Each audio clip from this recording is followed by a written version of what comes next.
ये मशवरे की मजलिस है, राजनीति का मजलिस नहीं है। मुसलमानों को मशवरे की जरूरत क्या है? क्यों इस मजलिस की जरूरत है? हम तो गांव-गांव जाकर आपसे मिल ही रहे हैं, फिर आपको इतना कष्ट देकर आपके गांव से, आपके शहर से वापस यहां क्यों बुलाया गया है? ये इसलिए कि आज अगर किसी कौम को सबसे ज्यादा मशवरे की जरूरत है तो वो देश का, बिहार का मुसलमान है। ये बात हम खुद से नहीं कह रहे, ये पैगंबर साहब ने आपको बताया, जब आगे का रास्ता न दिखे तो मशवरे में खैर है, मशवरे में खैर है।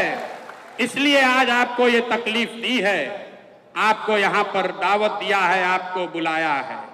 मुसलमानों को मशवरा इसलिए करना है कि आपके हदीस में पैगंबर साहब के हवाले से जो बात बताई गई कि मुसलमानों की ये जिम्मेवारी है अपने बच्चों के साथ इंसाफ करने की, और आज आपको मशवरे की जरूरत इसलिए है कि देश में आधे से ज्यादा मुसलमान चाहकर भी अपने बच्चों के साथ इंसाफ नहीं कर पा रहे हैं। आपके हदीस में बताया गया है, अपने बच्चों की तालीम की, तरबियत की, पढ़ाई की, परवरिश की आप वो नहीं कर पा रहे।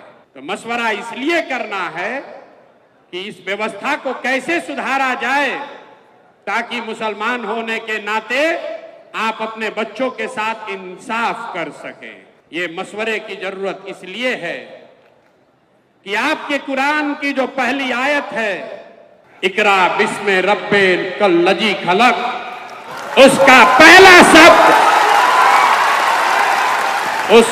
पहला शब्द इकरा, जिसका मतलब है पढ़ो, जिसका मतलब है पढ़ो। और आज आप वो कौम बन गए हैं जो देश का सबसे अनपढ़ कौम है। इसलिए आपको मशवरे की जरूरत है, आपको मशवरे की इस मजलिस में आने की इसलिए जरूरत है। आपके पुरखों ने अपने खून पसीने से इस देश की आजादी में, इस देश को बनाने में कुर्बानी दी। उसी देश के पार्लियामेंट में, उसी देश के पार्लियामेंट से ऐसे कानून बनाए जा रहे हैं जिससे मुसलमानों का एक बड़ा वर्ग अपने आप को असहज महसूस कर रहा है।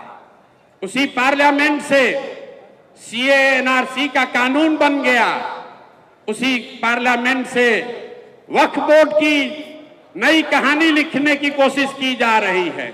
इसलिए यह मशवरे का वक्त है। इस मजलिस की जरूरत इसलिए है कि 20 करोड़ मुसलमान जिनको आप वोट नहीं देते हैं उसकी बात छोड़िए, कम से कम 10 करोड़ वोट जिसको आपने दिया है, जब कोई गरीब, लाचार, असहाय मुसलमान रोड पर भीड़ के द्वारा मार दिया जाता है तो आपका 10 करोड़ वोट पाने वाले लोग, उसमें से 10 आदमी भी आपके साथ खड़ा नहीं होता है। इसलिए मशवरे की जरूरत है, इसलिए ये आज मजलिस बुलाई गई है, इसलिए ये मजलिस बुलाई गई है कि मिलकर मशवरा करके कोई ऐसा रास्ता निकालें कि इन बातों पर अमल किया जा सके। मैं प्रशांत किशोर आपका नेता नहीं हूं, मैं आपका रहनुमा न हूं, न होने का दावा करता हूं। जन सुराज कोई दल नहीं है, जन सुराज वो व्यवस्था है, वो सोच है कि इन सारे मशवरे के बाद जो चीज तय की जाए उसको ईमानदारी से जमीन पर अमल किया जा सके। इसलिए आज